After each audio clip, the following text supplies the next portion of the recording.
Well, there's no doubt that things are being disrupted, things are showing up. It's as if there's a flashlight on secrets, and it's a time where many people are triggered, many people are afraid, and many people are seeing through illusions, which can cause disappointment and a bit of grief as well. We're going to talk about all of this today. And I am so grateful to be here with all of you. Welcome to the Karena, Virginia podcast, where we expect the best and we get it. And greetings to you today from Costa Rica, where I am leading a yoga retreat. And I took some time away from the students to record my podcast for all of you. I wanted to bring some of this very sacred energy to my podcast family. I want to share it with you, and I want to share some of the things that have been revealed on this retreat. And I think that when we are in a retreat setting, we are so much more open to being receptive to spirit and to the higher realms. There's also something very special, obviously, about being in a blue zone and being on very sacred land.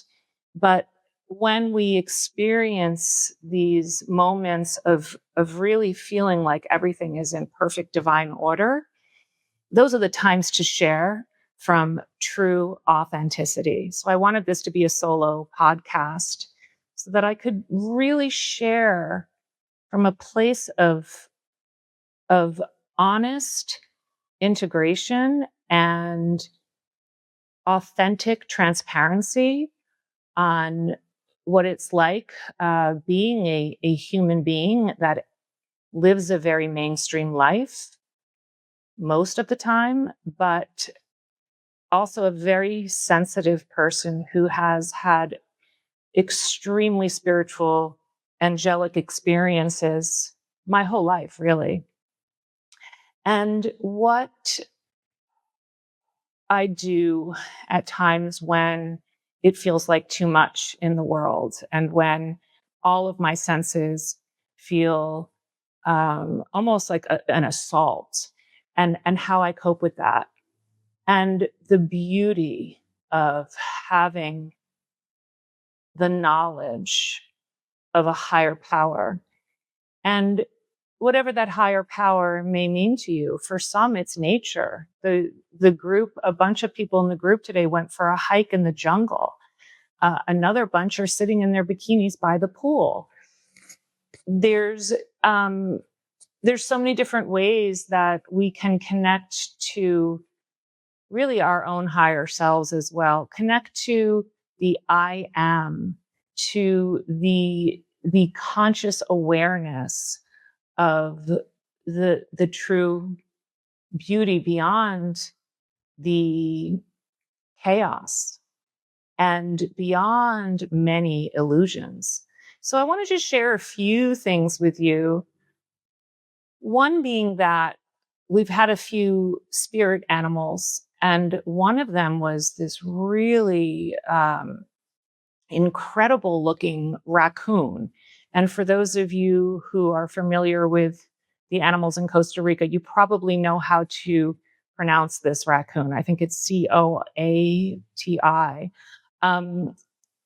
But he came right up to us. And so I did some research on what the spirit animal of the raccoon was. And it was about taking our masks off and about really letting go of the illusions that even we ourselves portray or project. And it also represented taking trash and turning it into treasure. And if you ever hear the word guru and you say, someone is my guru, first of all, I do not, and I've said this for years and years, I do not believe in a human being um, being someone that can be a master of our lives. I believe that we need to reclaim our power in that situation, because giving our power away to another person, whether we consider them a guru or a priest, is a form of really abandoning ourselves. And I've seen it over and over and over again with many people. And I did it myself many years ago. But what the word guru means is from darkness to light, from fear to love, from, we can say, from trash to treasure. It's the transformation. And the transformation is always an opportunity. It's about tapping into our breath, deep breathing. It's about tapping into the beautiful light that's available for us all. And I know that this is a really intense time. And I know that many people who listen to this podcast are going through huge transformations or painful experiences in life. So I know that this is a huge time where people are experiencing a lot of pain. There's a lot of PTSD, a lot of trauma that's coming to the surface. People are dealing with injuries. People are dealing with illnesses. There's just so much grief, loss. There's so much pain. And I am not someone that spiritually bypasses that. I think we really need to feel what we feel. We need to experience the experiences, and then we observe. We just observe, because emotions, energy in motion, that's what emotions stand for, energy in motion. Emotions cannot, like energy can't be started or stopped. It can only be transformed. And Einstein taught us this a long time ago. And I think that there were many before him that also recognized that there's something that keeps moving, just like the ocean keeps moving. There's a flow. And we can't stop the ocean from moving. What we resist persists. So when we work so hard to stop, wanting to control a situation, wanting to control another person, which we all do. Of course we do. Wanting to control the weather, wanting to control whatever it is, like even getting on this podcast right now, the Wi-Fi wasn't working. And there were a whole number of different things that went on over the past hour before I got here. And, I took a deep breath and said, okay, so whatever happens, happens. If it doesn't happen today, it won't happen today. And that's always been a theme when I'm teaching, and I joke around with the students to ground them after we go into some of these really spiritual places. And I say, whatever. And 2 years ago, when we were in Costa Rica, the airport was crazy because there were so many delays. And I saw a bunch of the students that were going to Boston. I was going to New York. And one of them said, hi. And her flight was supposed to be 3 hours before ours. And I said, oh, you're still here? And she goes, in her Boston accent, whatever. So yeah, whatever. When it comes to things like that, what about if there's a reason? What if there's a higher purpose why we're not supposed to be on the airplane at that time? What if there's a higher reason that we are supposed to be delayed? What about if there's a reason we're stuck in traffic? What if we are being protected from something? Right? But we go into that place of, I'm going to be late. And it's not like I didn't feel that today with not being able to get onto my podcast, and I lost cellular Wi-Fi, everything, and I couldn't even connect with Danny. And being someone who's always recovering from codependency, I'm thinking, oh gosh, Danny doesn't even know why I'm not there, and I'm wasting his time, and I can't get a hold of him, all of those things. And yes, there is frustration in those moments, but then how do we transform the frustration? One thing is that we have to breathe. And what this spirit animal taught us was take off the mask, be real about it. I'm not going to be a spiritual teacher and a yoga teacher. And the form of yoga I teach is actually very different from a lot of this is a very large retreat center. I'm at Bodhi Tree in Costa Rica, and there's my program and two other programs. And my program usually attracts very sensitive people. We do a lot of trauma informed work. And there's been a lot of construction going on while we're here. And I am a real mama bear. So I've had to talk to them and say, can you please move a few of the students who have banging on their wall? Or, can you put them in a different room? Or what can you offer them? What can you do to help them to feel better? Right? And I had to explain all yoga is yoga. And I know that. And that is, yoga means to yoke body, mind, and spirit. Yoga, we all work with the chakras. We all work with the sutras. Certain forms of yoga that are healing forms of yoga can open us in many ways where we really need to feel safe. And choosing some of these very spiritual places to lead retreats is something that I like to do so that people feel very held, and the food is made and they're held in community. We all support one another. That's very important. And this, brings out that mama bear with me. And it's not me passing judgment. First of all, this place is absolutely wonderful. And the people who work here are spectacular, and they have been very helpful. And I told them I understand, but what can we do to help my students? So, these spirit animals show up, and yes, to transform the trash, which we know raccoons love, into a treasure. And to transform trash into treasure, we need to take action. So true spirituality is not just sitting and meditating and waiting for the world to change. Some of us are called to step into the middle of the circle and say, hey, you know what? I see a fire over there. Can we all call the fire to people and put it out and get someone else to know? We can't just sit there and look at the fire and think, oh, there might be, a few kids in there, but I'll pray that the fire goes away. Which brings me up to this story about the man who believed that God would take care of everything in his life. And he said, I know that I am always protected no matter what. Well, it's true. We are. I do believe that.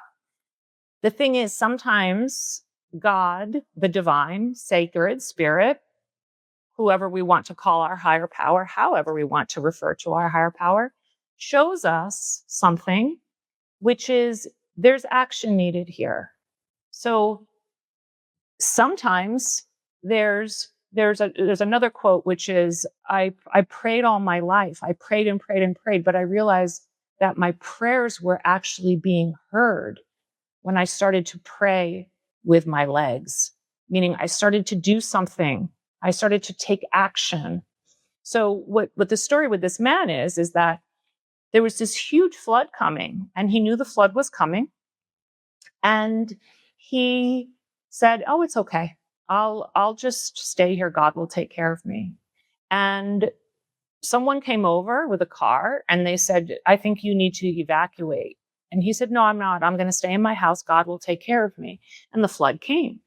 So he went to the top of the house and he said, wow, there's a lot of water out there. I'll just stay up here. And the water kept rising and it went to the top of the house. And there was a boat, and the boat said, sir, please come get in the boat. This flood is only going to get worse. And he said, no, I'm good. I know how to swim. I'll just wait for God to save me. And so he starts swimming in the water, and a helicopter comes. And the helicopter, they send him a parachute. They say, sir, the water is actually not going to go away for a long time, and you cannot continue swimming. You need to eat. You need to, have shelter in place. Come get in the helicopter. And he said, I don't need to get in the helicopter. God is going to save me. And then what happened? He dies. And he gets to heaven and he said, God, I trusted you. I believed in you. And God says, I don't know what more I could have done for you. I sent you a car, I sent you a boat, and then I sent you a helicopter. So sometimes messages come to us where there's something we need to do to take action. And that is how we transform treasure into trash.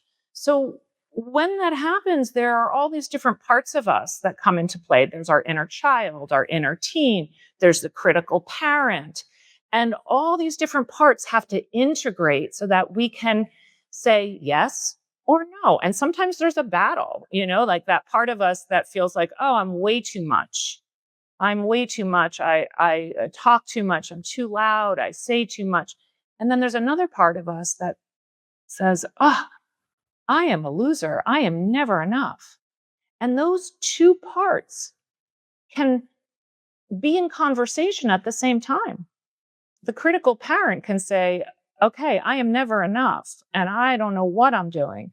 And then the inner child can be, yelling out in the corner, having needs that are not met and feeling like, oh gosh, here I'm doing it again. I'm too much. I'm going to get in trouble. But those are parts of us at the same time.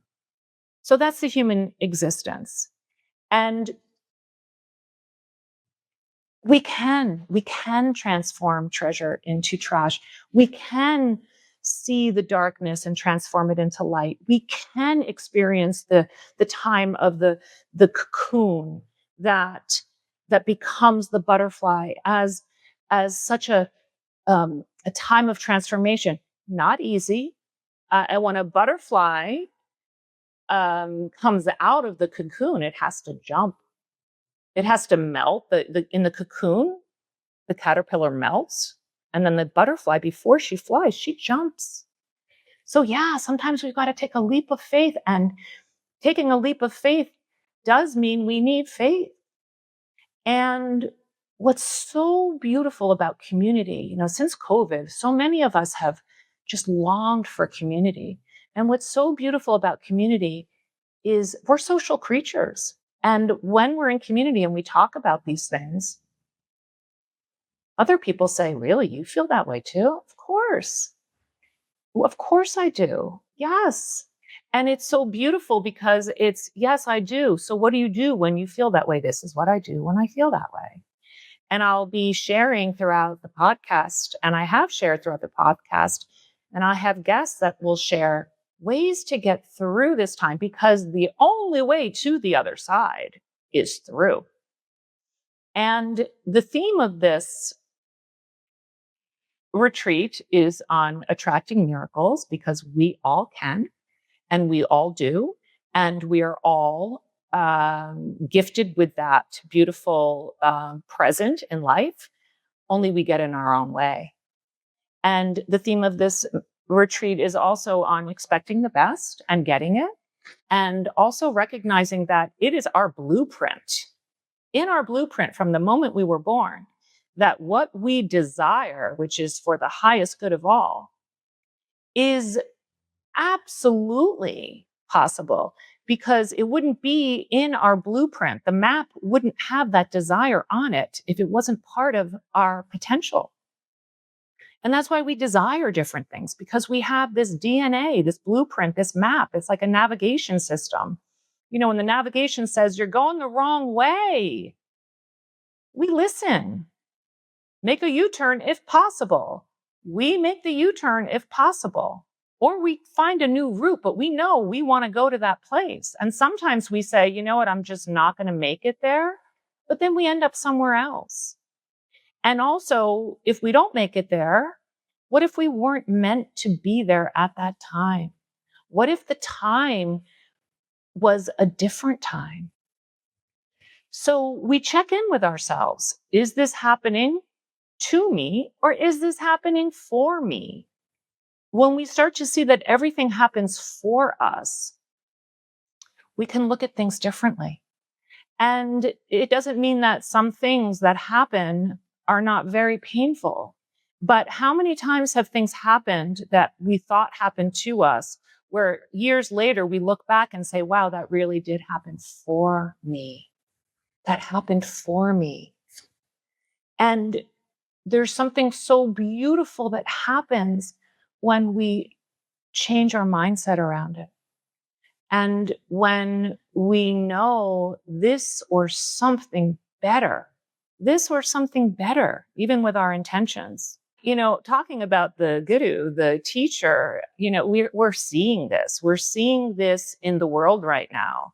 We're seeing that there are people that were very revered, maybe put up on a pedestal as being people who were powerful or famous or New York Times bestselling authors who are being exposed right now. Well, this has been something that has been talked about for many years. Edgar Cayce talked about this time in his lifetime, a long time ago. And there are people who have prophesized a lot of this. But the reality is that no matter who the teacher is, whoever the spiritual teacher is, there's still an ego. We have to have an ego. We can't survive without an ego. Course in Miracles says that we need an ego to survive, and we all judge. Of course we all judge. So had we not had an ego and, we let the raccoon in the room, like, okay, let's just pet the raccoon. Like, it's not, yes, I have seen those videos as well where, the person's hugging the tiger, etc. Yes, those situations can happen. And yes, miracles do happen. But again, there's a responsibility and an inner boundary for ourselves to not just throw ourselves into a fire pit and to protect ourselves. So back to the spiritual teacher, two things. First of all is there's nobody who knows better for you than you. There's nobody who can connect to your higher power. There's nobody who can tap into the messages that are only between you and God, or you and spirit, or you and nature. And sometimes if we give the authority to someone who is an authority figure, a spiritual teacher, a, top lawyer or doctor, or someone very well known or revered, because other people say this person's amazing, this person's amazing, this person's amazing. If our intuition's like, oh, I don't know, we have to listen to ourselves, because nobody can give us the information that only we have. Can we learn from people? Absolutely. What a beautiful thing. Can we grow learning from people? Absolutely. Can we communicate with people and share our experiences and ask for advice? Absolutely. But nobody has authority over us.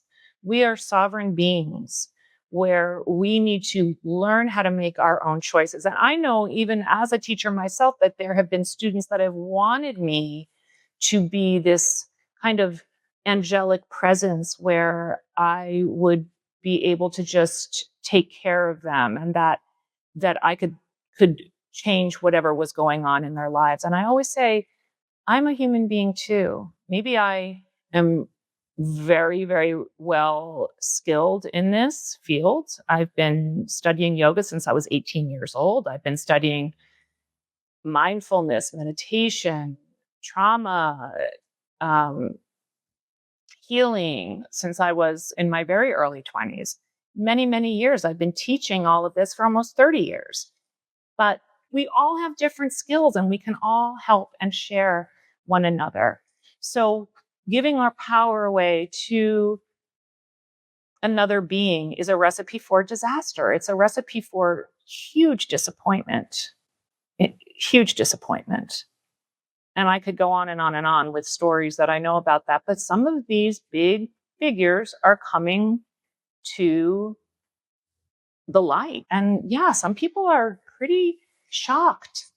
And disappointed. And yeah, it hurts. And there's some grief in that. I understand. I really do understand. And so what do we do with it? We learn how to love ourselves. We learn how to go into that I am presence. And we learn to remind ourselves that I am worthy. I am worthy.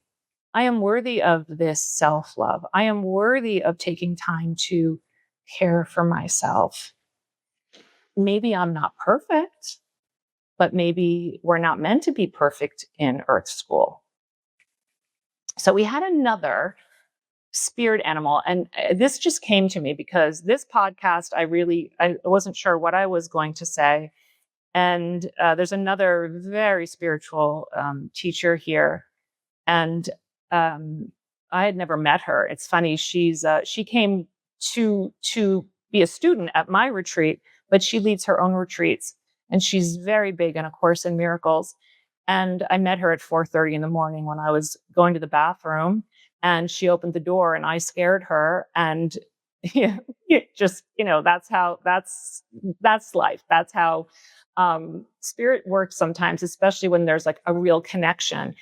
And I said to her, I don't know what I'm going to talk about on my podcast today, but I can get up in front of a group of people without any idea what I'm going to teach, nothing in front of me. I close my eyes and it all comes through.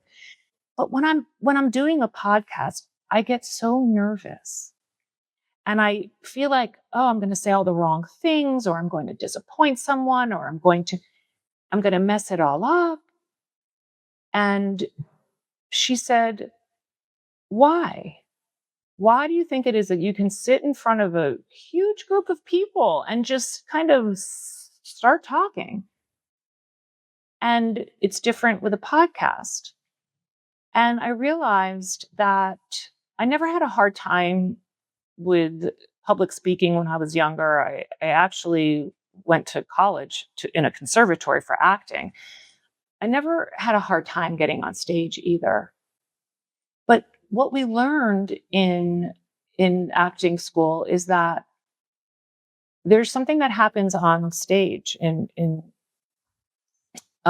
theater. And one of my best friends is a Broadway actress. And she and I went to the same college, the same conservatory together. And she's been on Broadway for many years in huge roles and star roles. And I've said to her, gosh, how do you do that? Like, how do you do the matinee? And then at our age now, how do you, and then another show. And then she recently moved out of New York and she's in New Jersey and commuting, et cetera.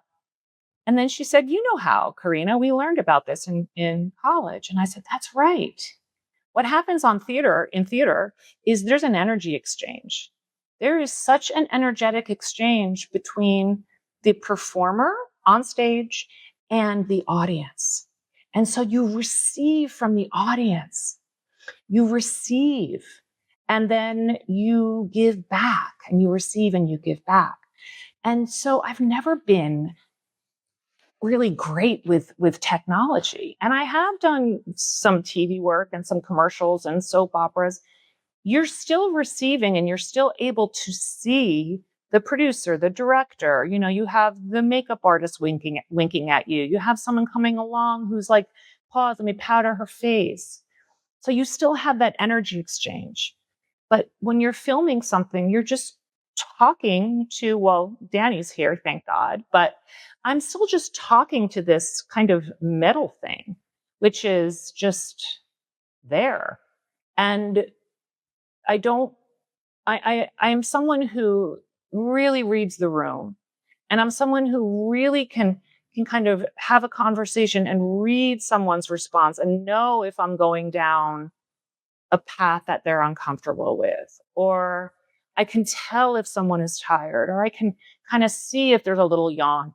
When we're doing a podcast, it's, I don't know who's going, what is she talking about? Click, get off, or who's yawning, or who's saying, yeah, this is wonderful. So that being said, actually, I would love it if any of you that listen to this or watch it on Spotify or YouTube, if you comment and say, this is how I feel. Can you please give more of this? Or, just let me know, because that way, at least I feel like the podcast community, which is just starting to grow, this is new, but the podcast community can also respond and with me, share with me. And Also, find me on Instagram, Karena Virginia on Instagram, and comment on anything, and I'll see it. And just let me know. That being said, we trust our higher power. We take action when needed. We don't give our power away to an authority figure or a guru. But we do recognize that guru, which is spelled Guru, means that which makes the trash a treasure, that which brings darkness into light, that which brings fear into love. So the guru is actually the transformation. It's the emotions shifting. Emotions, energy in motion. And when we feel, we heal. When we feel, we observe, we say, okay, what am I feeling? What is this saying? What am I feeling? What is this saying? And what happens is they transform. So another theme this week has been that integration is so important. Integration with all the different parts of ourselves, with higher power, with community, with fear, with love, with all of these things. Integration is the opposite of suppression. So when we suppress what we're feeling and we don't breathe and we don't explore those feelings, they're suppressed in the body. And yes, they can cause us to feel body aches, inflammation. They can cause autoimmune. There are ways to heal autoimmune diseases, dis-ease, that lack of ease. There are ways for sure. And I believe that, and yes, I believe in Eastern and Western philosophies as for medicine. And we do what's best for us. I don't judge anybody who's on any form of pharmaceuticals at all. I tell people who are on antidepressants and who feel shame around it, shame, take that pill and say, thank you, divine one. Give it gratitude. Years ago, people weren't dealing with what we're dealing with now. Everything showing up, everything triggering, social media, all these things in the world, information about everything that's going on.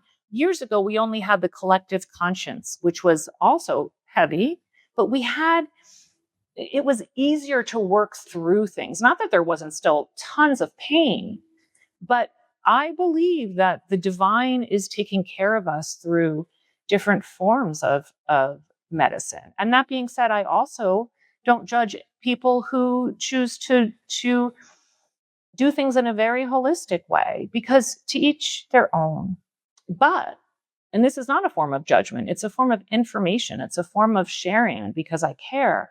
Suppressing our emotions, suppressing that energy in motion, it causes major blocks. It causes energetic blocks, which cause physical blocks, which cause illness in the body. And the best way to heal is to feel our emotions. Some people will do everything. They'll go to the best of the best functional doctors.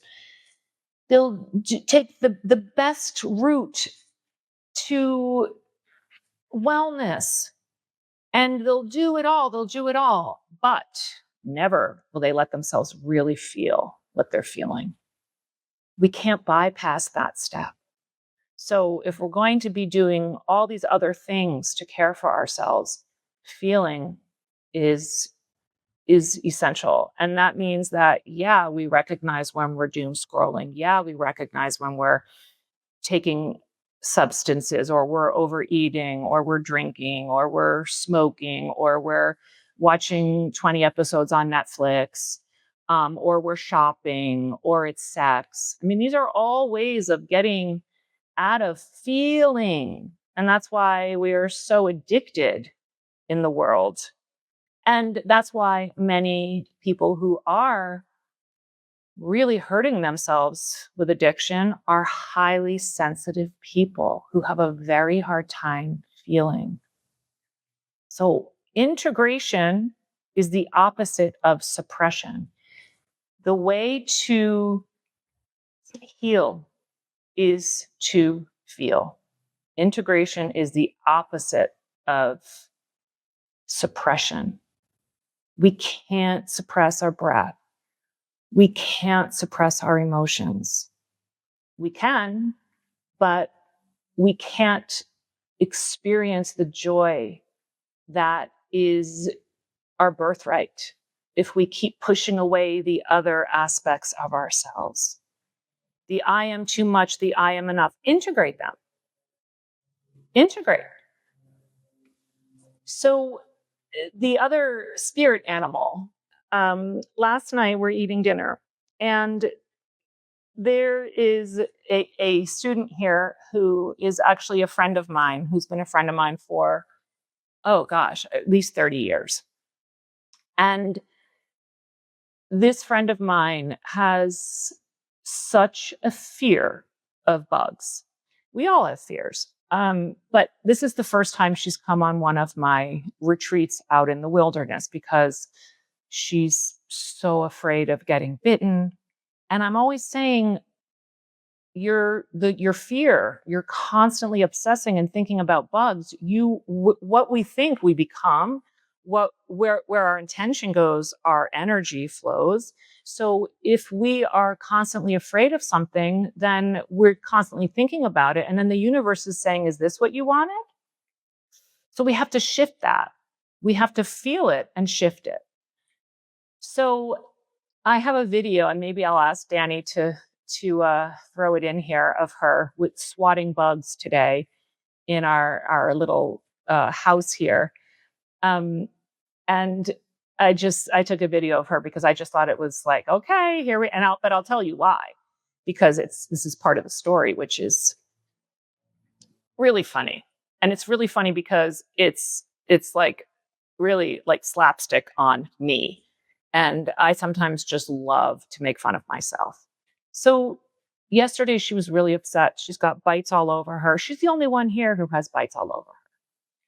So I said, okay, tell that bug or those bugs, or like speak to them out in the universe, or just the bug family, or the angel of insects, that you don't need them anymore, and that they've taught you enough, and that you know that you don't need them to teach you anything anymore, and that you don't need them to attack you anymore, and say, that's it. We're done. I'm taking my power back. That's it. No more, no more.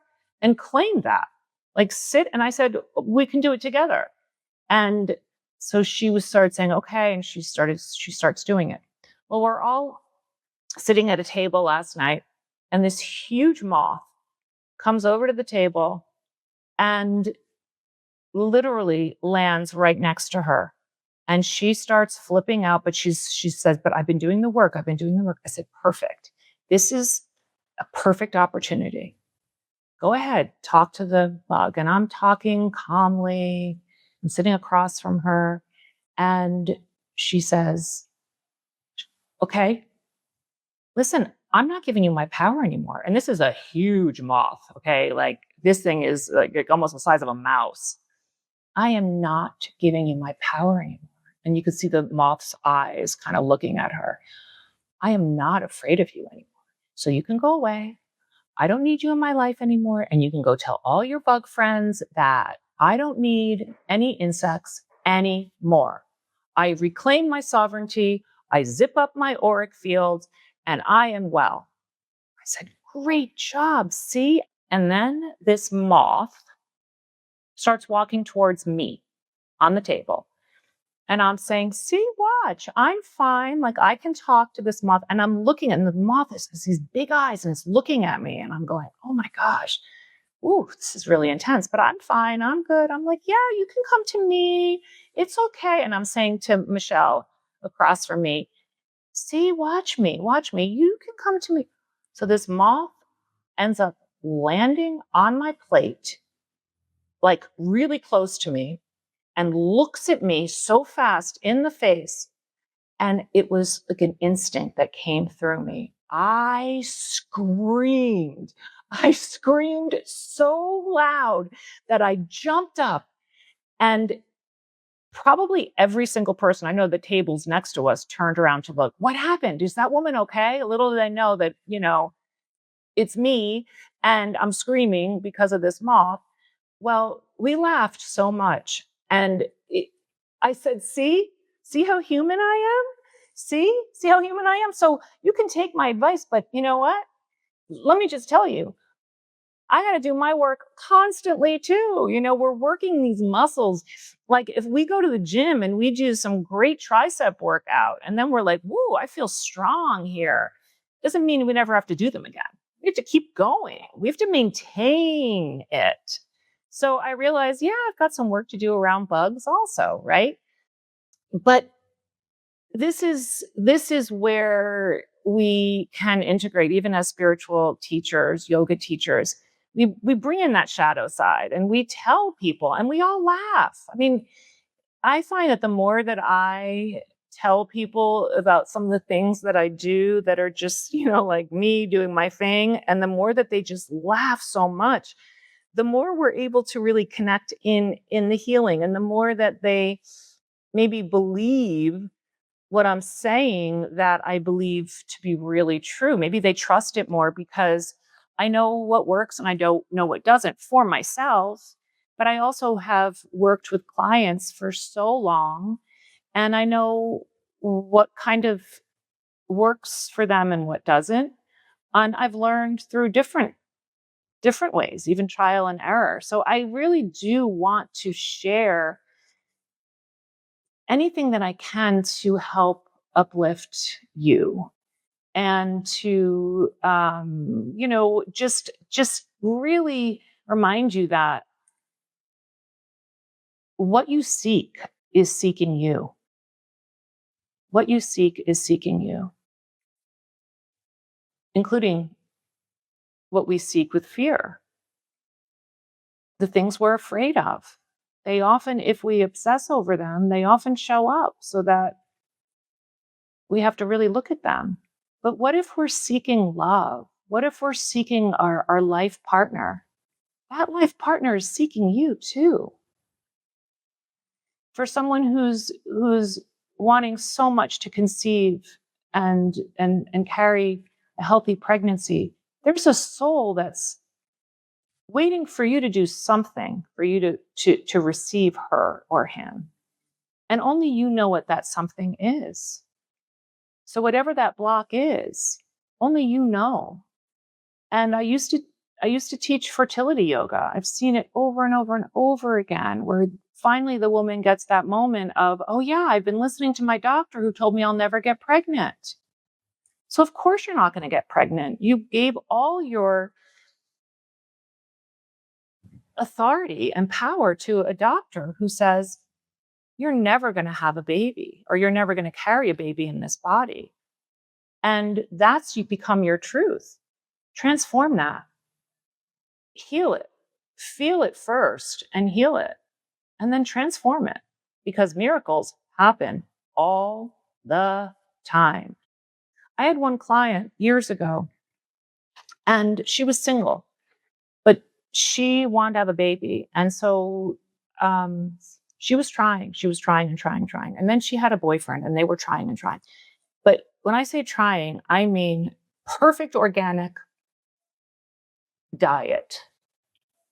No coffee, no alcohol, no toxins anywhere, including like, don't open the door, no this, no that. And it was like, she became a fanatic with all of it.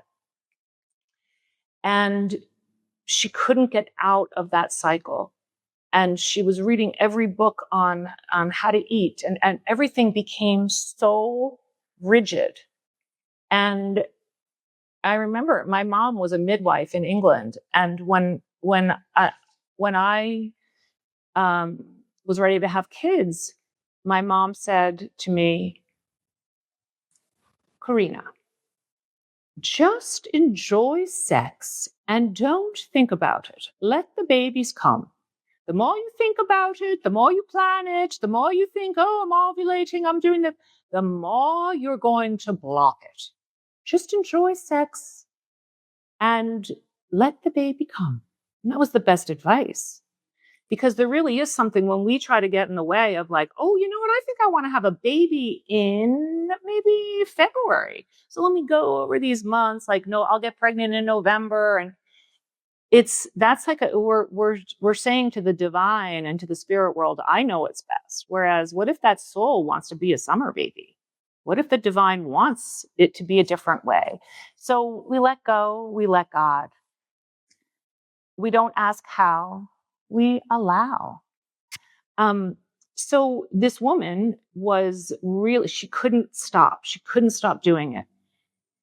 And then she turned 47 and she got to a point where she said, you know what, I'm just going to start focusing on my horses, and I'm just going to start just recognizing that this is just taking too much energy in my life. And so she's just started relaxing. She started to have her drinks again, coffee again, eating what she wants. She went out one night. She drank a little too much, and she had a one-night stand with someone. 47 years old. She got pregnant. She now has a child. I think the child is like 12 maybe now. And yeah, that's what happened from that place of total surrender. Now, it's not always easy to get there, to that place of surrender, but how many times have we wanted something so much, and rather than setting the intention and saying, I am lovingly receiving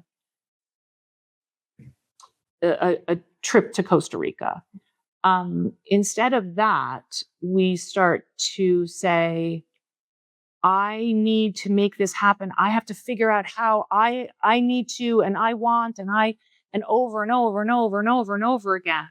And there's blocks. And then all of a sudden, when we just let go, it's like, oh, you know what? You want a trip to Costa Rica. And that's just a small example, but it reminds me of another student who's here who told me that she wanted so much to have something trademarked, and she kept working with the trademark police, and they kept saying, no, no, no. And it was ongoing. And every morning she was waking up saying, oh, what do I need to do now? And is the person going to write back to me? Am I going to have a response? And then she came on this trip and she said, I'm just going to give myself a week to not think about it. And guess what happened yesterday morning? She went on her computer, let me just check my email, just random email. And there it is. You received your trademark. So when we let go, it's amazing what happens. And again, it's not always easy to let go, but there are things we can do to help our nervous systems to know that they're safe to let go. And that's a really beautiful thing, because when we get out of our own way, all these beautiful blessings, they show up. They show up right on our doorstep. They show up. I've seen it so many times, and it can happen for you. 100% it can happen for you. The law of attraction is real, but we don't only think what it is we want to bring into the world. We have to feel it. We have to project it. Just remember, like attracts like, and that's science. And your dreams matter. You matter. And if you desire it, it's because it's on its way. It's because it's part of your navigation system. And if you made the wrong turn, you get back on the road to where the map tells you to go. And you know what happens over and over again? We make the wrong turn again, and then we make the wrong turn in the opposite direction. And then sometimes we make the wrong turn And we go all the way backwards. And then we say, I did it again. I did it again. I did it again. So what? We did it again. And so we choose again. I did it again. I choose again. No shame, no self-loathing. We're human. We're not meant to be perfect. We're just meant to be love. And when we love ourselves, it's so much easier to love those around us. You know, I'll leave you with this. It's really exhausting to be a spiritual teacher, coach, speaker, and to not live with transparency and authenticity. And when I first started, I felt like I needed to be a certain way and do it a certain way and make sure that everything was lined up. And that takes a lot of energy. Just like I was talking about with my friend who can be on Broadway and she can do it over and over and over again. When there's an energetic exchange and we're really just showing up as we are, it is the opposite of exhausting. It's energizing. And we feel like the more that I just keep showing up with all these different parts of myself, the more that I can laugh at myself, and the more that people hear these things, the more that they can see, wow, we're so similar. Human beings are so similar. So thank you all again for being here. And the Karena Virginia podcast, it is released every other Monday on Spotify, Apple, on Karena Yoga, on YouTube. And if you could leave any comments or even subscribe to YouTube, or just let me know how this is working for me, and let me know what you want more of. And I'm going to right now send all of you who are listening so much of this beautiful healing energy from Costa Rica. So take a deep breath in, really deep into that lower belly, and just visualize the sun and these beautiful trees and the birds and all of nature, the warmth. Bring it in. And as you exhale, just bring it into all of your cells. And remember, the universe is always conspiring to give you the best and to serve your highest good.